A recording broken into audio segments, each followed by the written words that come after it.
Hi guys and welcome back. It's Sunday the 15th of December, and before we get into this one, if you really do enjoy my content, then please consider supporting me and leaving me a big thumbs up because it really helps. My game of choice this week is the fantastic Splatterhouse 2 on the Mega Drive or Genesis, depending on where you're from. Well, it was the Gaming Awards, wasn't it, through the week? And of course, Microsoft have announced their next generation, and we got to look at it and we got to have a look-see at what it can do. Don't know if I still like the name, but let's get into this one.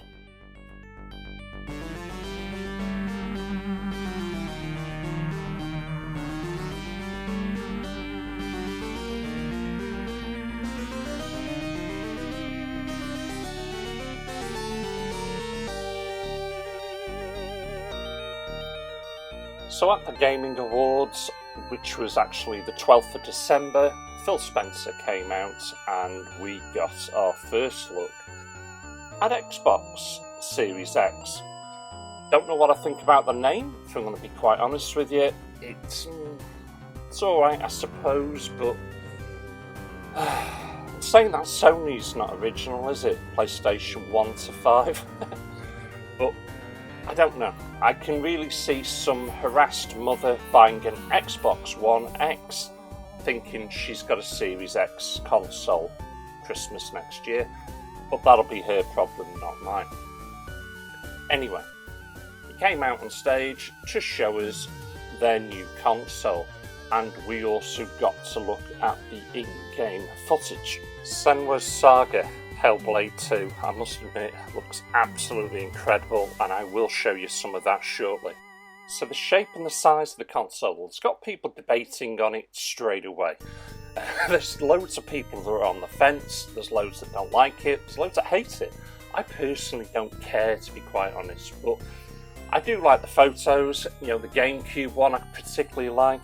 It isn't the size of a refrigerator, although I do think that does look pretty cool. But my personal favourite at the moment is SpongeBob Xbox. I do think that looks awesome. I really do. The shape of this console has been designed in such a way that there can be a lot of air movement to keep this thing as cooled as possible. They do not want another red ring of death like we saw with the Xbox 360, because that was an absolute disaster for Microsoft. The good news is, it can be mounted horizontal or vertical, this console. So yeah, we're showing it vertical because that's the only pictures we've got at the moment, but apparently it can also go horizontal. Now, we're led to believe that it has got a big ass fan at the top there. Now, from what I've also read on this, that's a fan that's designed for trickle movement. Now, if you know anything about fans, the bigger the fan, you can put it on a trickle movement, which means it'll constantly move no matter what, bringing air through, and because of the size of the fan, it should rarely need to be, building itself up to serious speed. And it should be a whisper quiet, which is a good thing, absolutely. Now, as for the controller that they were showing, it was very similar, if not an Xbox One X controller.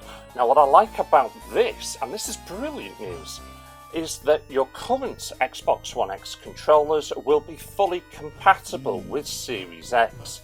And the great news is that your Series X controllers will be backward compatible with your previous consoles. That's just brilliant. You will also be able to play all previous generations on your Xbox One Series X. So that's Xbox, Xbox 360, Xbox One, and Xbox One X. I must admit these console names are starting to do my nuts.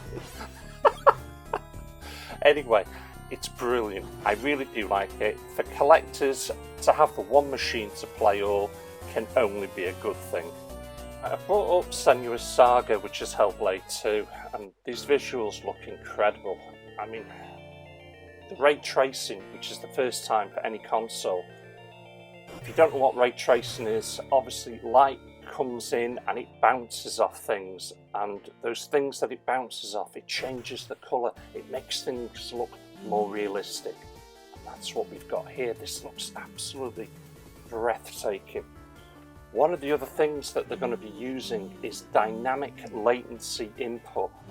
I've not got a clue what that is. I've not even had a chance to really look up on that one, but it does sound technical. This gameplay is supposed to be all in engine.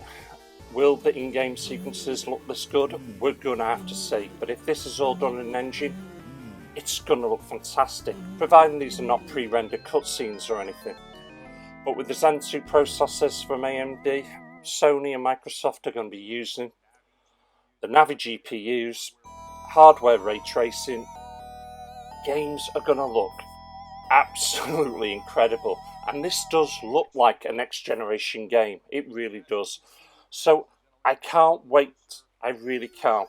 We are getting more and more information all the time. Well, I think this game looks visually just absolutely stunning, and I really am excited.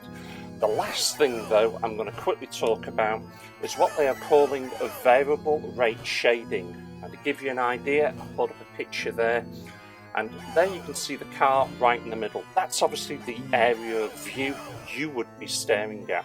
So the shading and everything would be more concentrated on that area, where on the background it's not going to be as concentrated on. So that will free up horsepower for the CPU, because it's not having to make everything look perfect. Again, it's just a great idea and I love it. So tell me guys, what do you think? I think this hype train is really starting to move now. It's starting to seriously gain momentum. I can't wait for Sony's reveal. I can't really wait for that, but I don't think that's going to be coming this year, not one little bit. But I really do like the fact that Microsoft now are showing us something of what their hardware is going to be producing. I don't care for the size, I don't care for what it looks like. I've gone on record on saying before, it can be a shit burger with a Blu-ray drive. I don't care, as long as it does what they say it's going to do. And if those are the visuals we're going to be getting, I really am super hyped. Let me know your thoughts, let me know your feelings. I'd like to thank you for watching, thank you for subscribing. I'll catch you all again. Take care.